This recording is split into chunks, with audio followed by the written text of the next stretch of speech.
Hi, everybody. Welcome. So glad to have you. I think I'm extra grateful because I feel like I'm zoomed out. So I know that everybody on this call is also zoomed out. So I'll just start by saying that I'm grateful for your time.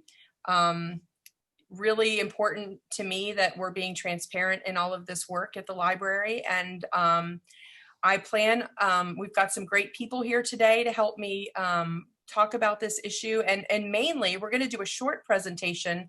We're going to hear from a couple of faculty colleagues and the provost today, and also my friend and colleague from Florida State, Gail Esmeyer. But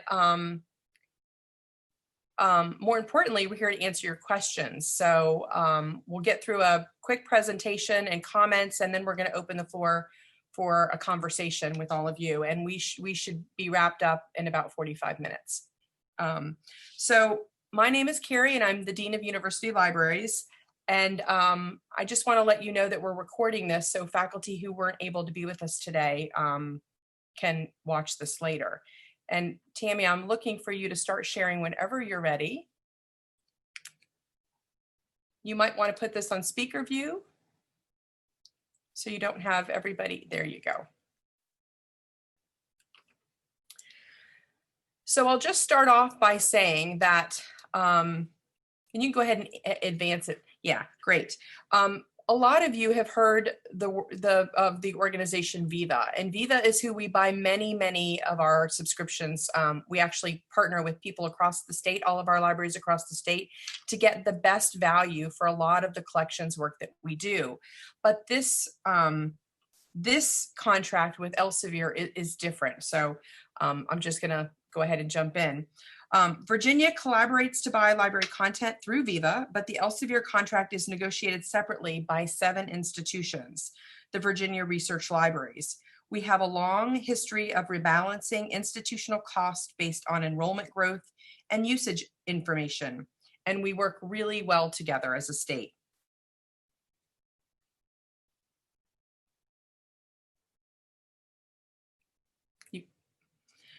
The Big Deal Bundle costs Virginia Research Libraries $10.1 million annually. At least that's what our bill would be if we paid our next bill. And inflation over the current contract stands at 19.9%. It is our library's most expensive single item in Virginia, and it consumes 25% of our budgets if we look at our collections budgets. This pricing model is unsustainable for library budgets, even in financially stable budget years. So this month, the Virginia Research Libraries approached Elsevier to negotiate a new price for the final year of the current contract, or to come to an entirely new arrangement to commence January 1st, 2021. If Elsevier is unwilling to negotiate, an early termination provision in the contract makes it possible for institutions subject to funding cuts to end the deal and force the issue.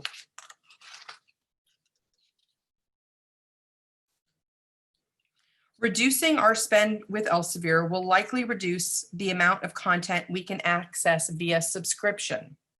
But the Virginia Research Libraries Group has worked together for nearly 5 years to prepare for this moment.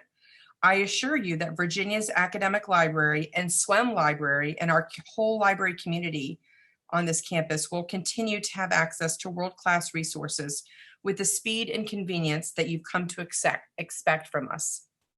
The Virginia Research Libraries and Virginia Higher Education will act together because we are stronger that way. Together, we represent a stronger financial position and a stronger symbolic position. The libraries have laid the groundwork for changing our collective approach to Elsevier and its peers. Now we need the support of our faculty and the Virginia higher education community. Now I'm going to pass the floor to our provost, Peggy Agoras, to speak about this important effort. Thank you, Peggy, for being here. Sure, my pleasure. So the way I and many in the research and academic community see this is that At the end of the day, we work for free. And by we, I mean the researchers, the Virginia researchers and faculty members, and of course our students who participate in this process. So what I mean by that is we are the creators of the labor that goes into academic journals. We author the papers, we peer review them, we are editorial board members, and at the end of the day, we don't retain any rights in the products of that labor. Next slide, please. So that brings me to the issue of access and equity. So with research being openly accessible, everybody has more opportunity to collaborate. And at the end of the day, we pursue why we do research, advancing discovery and making a global impact. We believe in that. I mean, not only as academics, but also as institutions of higher learning. What we want is we want our students to continue learning after graduation. So I don't think that the pursuit of knowledge should end with graduation. As things are right now in our current environment, our students lose access after graduation, and the majority of people in the world do not have access to the research that is produced by our faculty and students at William and Mary. So we do research to create impact. And in order to have the greatest impact, our research has to be discoverable and has to be read. And I think that as a leading institution that generates research and knowledge, we have an obligation to shift the polarities to what we think is valuable. And I feel that this is a plight that we should support. This is something that we need to work together to change. Thank you so much, Dr. Agouris. I'm going to go ahead and give the floor now to Professor Carrie Dolan. Carrie, if you could say a little bit about your work and how this impacts you. Sure. I'm Carrie, and I am an epidemiologist in the Department of Kinesiology and Health Sciences. And today I'm just going to talk a little bit about how I use this platform. So I don't know, Tammy, are you able to pull up my faculty profile so that they can see it?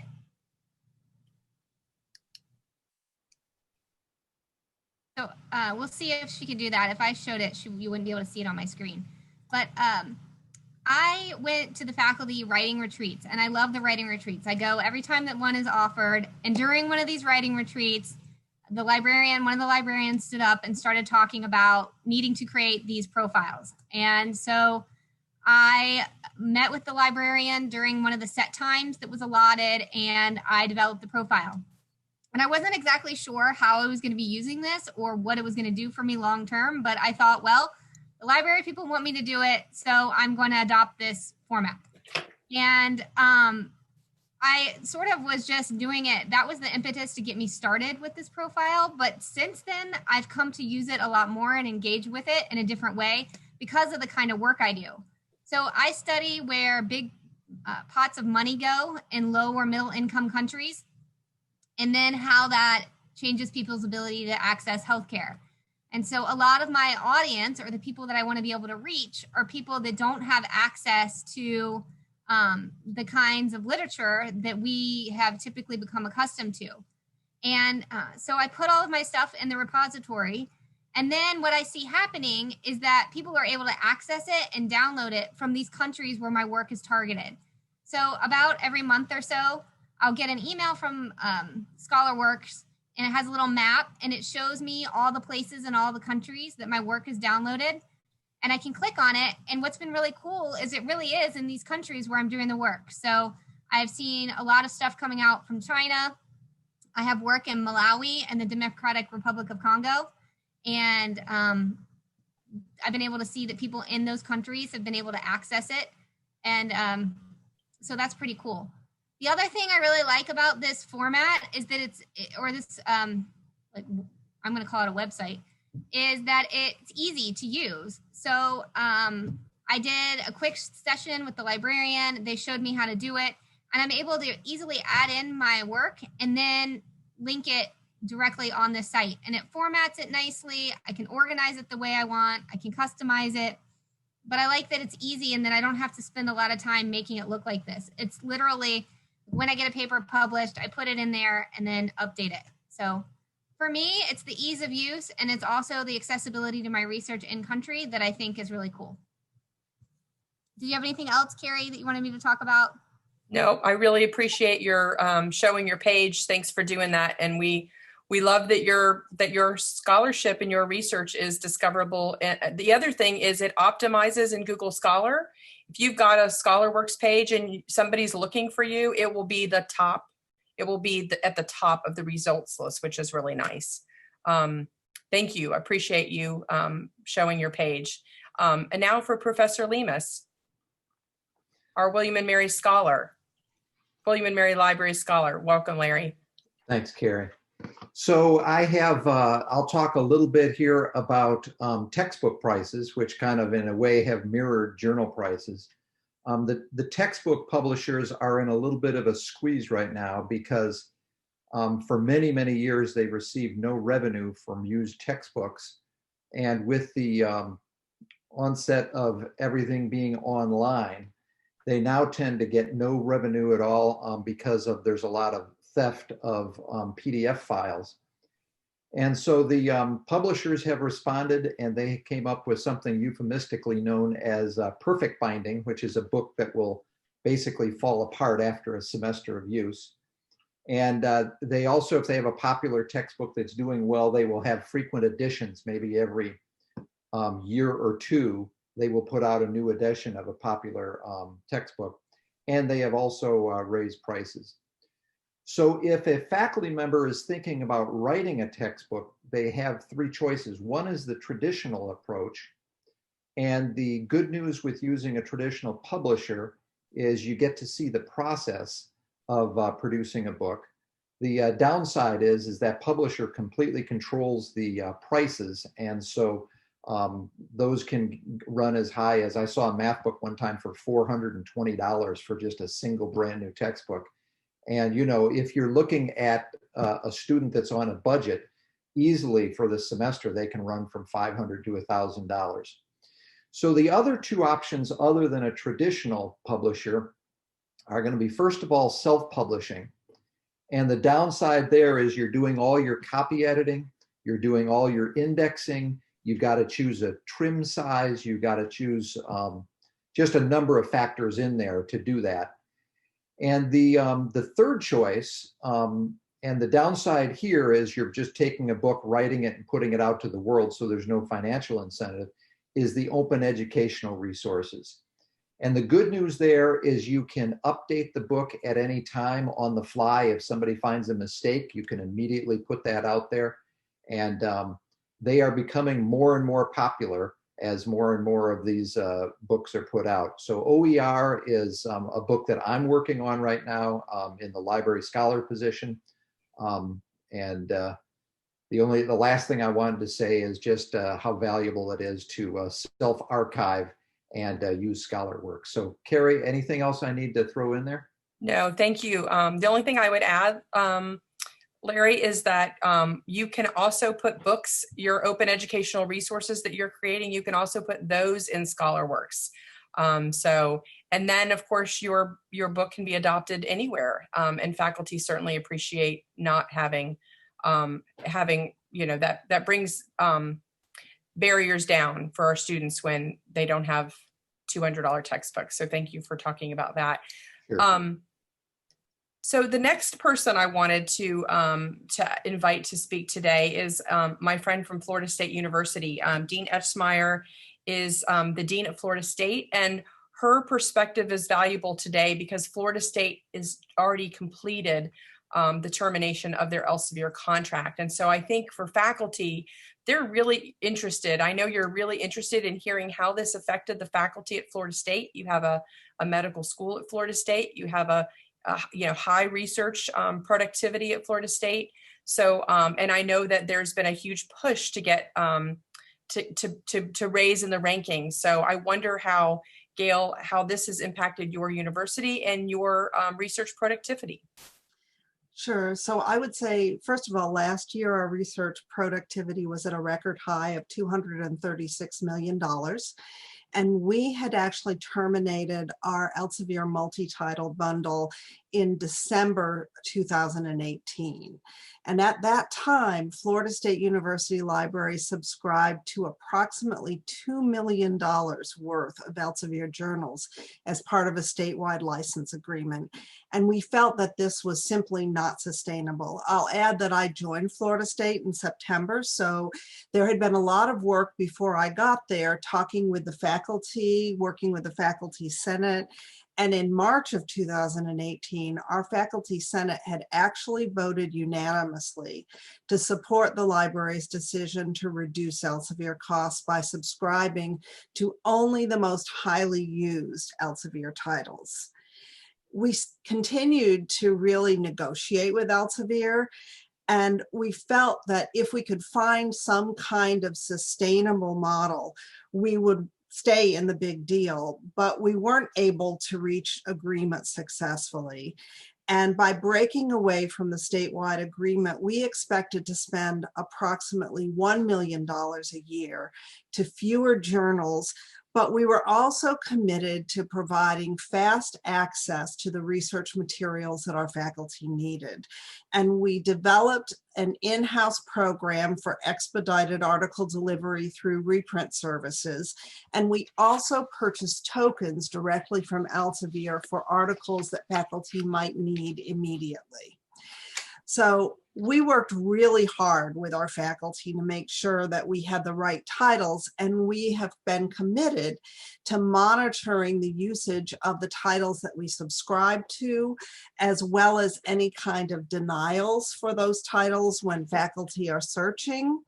I will tell you when we made the announcement that we were canceling the big deal, the first response I got was from a physics faculty member who said, you know, I've been providing free review service for an Elsevier title for all these years. Does this mean I should stop doing it? And I was delighted to hear that. And I said, that's a decision, but you are definitely hitting a real issue that you're providing free services, as your provost has said, as a reviewer. The faculty at Florida State are providing the content, and we're paying increasingly exorbitant prices for the content that you're producing. So when we did this breakaway, we reserved about $100,000 in our budget in anticipation of copyright fees and document delivery services, because we wanted to make sure that our faculty had fast access to any of the articles they need. And Elsevier had actually estimated we'd be paying over $1 million in fees for these materials. And I can tell you that in the past 1.5 years, between April of 2019 through the end of August 2020, when we did not have access to most of those titles directly, we found that we had spent approximately $26,500 on the expedited articles and tokens, and $6,300 in copyright fees, or under $33,000 total, to provide our faculty with quick access to those research materials that we were no longer subscribing to. And if we had not terminated that multi-title package, we would have been forced to do across-the-board cuts because of the current economic situation in Florida, and I would say the rest of the country. What we were able to do was really incredible. We were able to prioritize one-time purchases of what faculty had identified as unmet needs for our collections to support their research and teaching. And we invested in content that represents narratives from the perspectives of previously marginalized communities, as well as those disciplines that had had their resources cut away by the increasing costs of packages such as Elsevier. And these kinds of purchase really support the kind of research our faculty want to do. So we're continuing to monitor and analyze the article denials and the interlibrary loan and document requests. And we have decided that we're going to reinstate 2 subscriptions that we had canceled based on that analysis. And that will cost about $1,000 a year.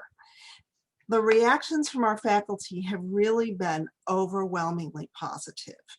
And while we know we value the content that we no longer have that quick access to, we know that we're able to better meet the needs of the faculty across the disciplines through our careful investment in very specifically identified resources.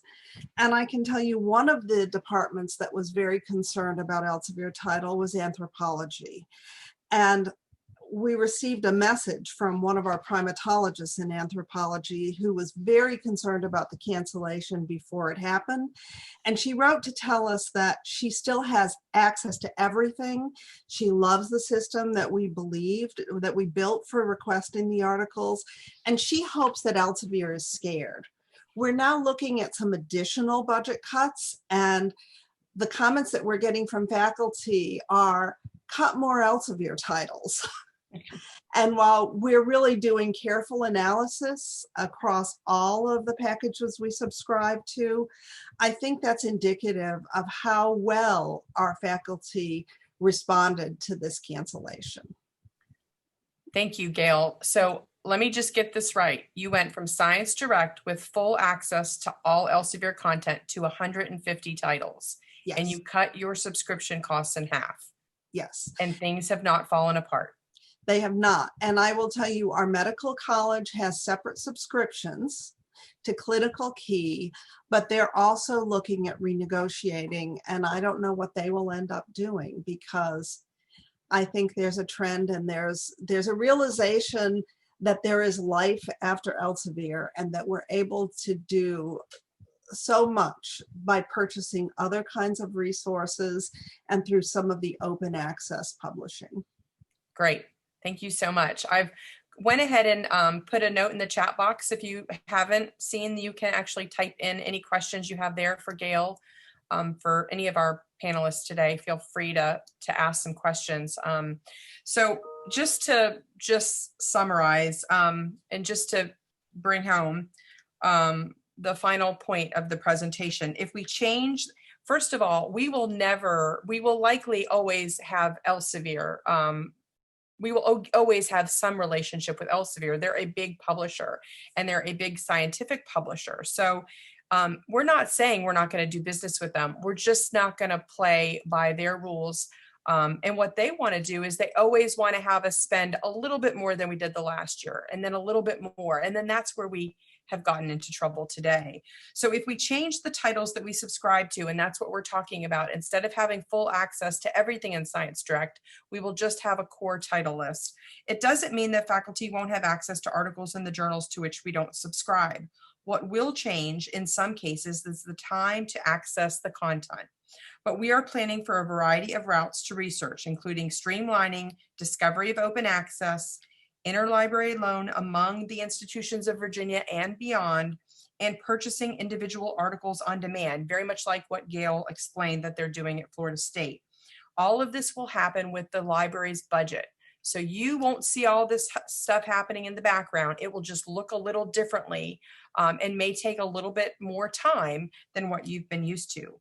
Mostly, it's important to me that our campus community understand the complexity of this situation, and that our loss of Science Direct or other big deals in the future not come as a surprise to our community that relies on these subscriptions. It's truly an unsustainable model, and we hope today's presentation will help you understand the position that we are in.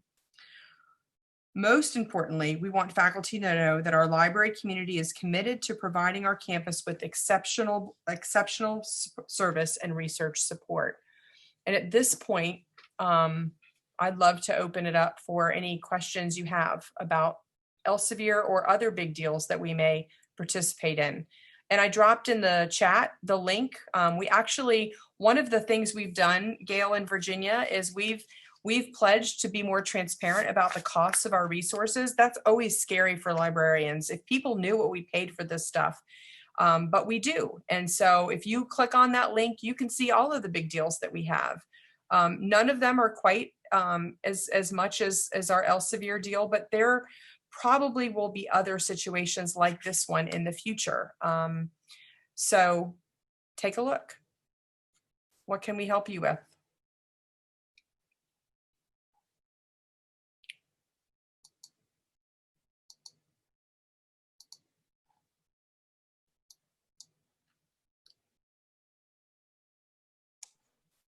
Can I make a comment? This is Carl Friedrichs. Yeah, sure, Carl. Thank you for being here. Thank University you. so Library much. Committee member from VIMS. I appreciate your presence. Oh, my pleasure. I really appreciate the presentation by the professor from Florida State, the administrator from Florida State. I was very nervous about how this would impact our ability to do research. VIMS is focused so much on research, but the experience was it the University of Florida, not Florida State? It's Florida State. You got to get, Florida State. No, don't get them mixed up. I know, because I'm a Florida State graduate, so I won't let you make that mistake. Okay. Anyway, that was very reassuring because they're a real research powerhouse, and the extreme savings, the low cost they had for quickly responding to every request by faculty members and researchers was really reassuring. I think that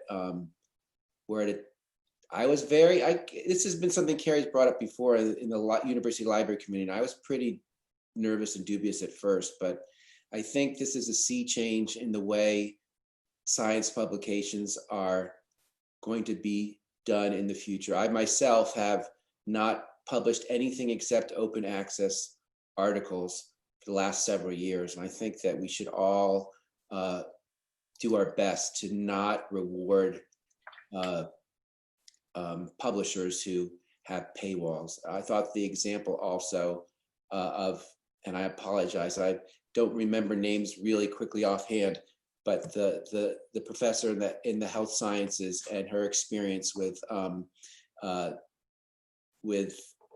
increasing access in developing nations and places that simply can't afford to pay the prices. Now, we can't afford it either, but who absolutely cannot afford to pay the prices. So I feel like I'm a convert. I look forward to helping explain this to other researchers at VIMS who might be concerned, because I think you're doing the right thing. Thanks. Thank you, Carl. I will say this. You may want, some fields, there are premier journals, and those journals, you may really want to publish in those journals. So one of the things you can do is just ask to put your preprint in your institutional repository. So just because you're putting your work behind a paywall with a publisher that charges a lot doesn't mean that you can't still make a difference by asking to self-archive your publication in either a discipline specific archive or the institutional repository at William and Mary called ScholarWorks that Carrie Dolan spoke to. What else?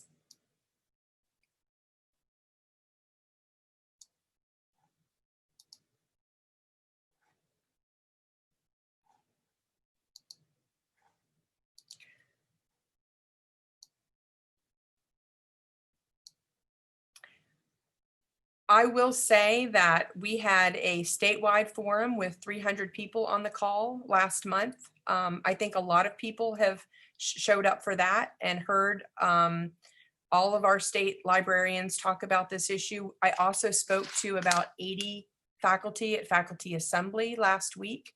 So I feel like people are understanding, people get why this is happening. And I think COVID, the pandemic and the situation that we find ourselves in really makes it easier to make these very hard decisions because our budgets are being reduced.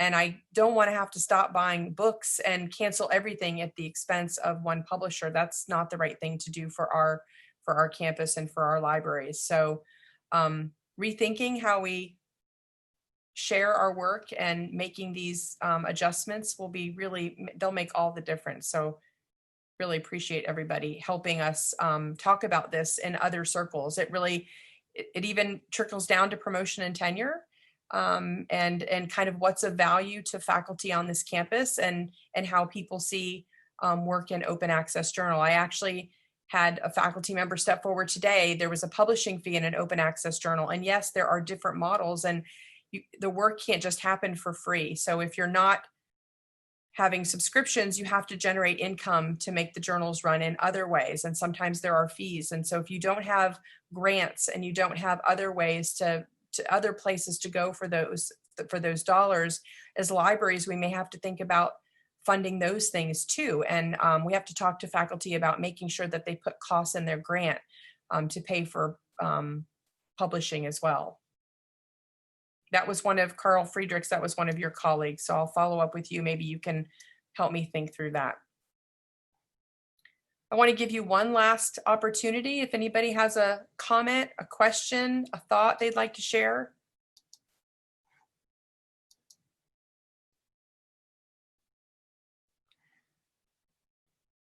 Thank you so much, Dr. Agoris, Provost Agoris. It's so nice to have you with us. Thank you so much to Gail Etchmeyer, Larry Lemus, and Carrie Dolan, and Carl Fredericks. I really appreciate all of you, all of your support. And we're here if you have any questions that you're not thinking of now that you'd like to ask later. Don't hesitate to reach out to your liaison, to myself, to one of the faculty that are here, that's here on the panel.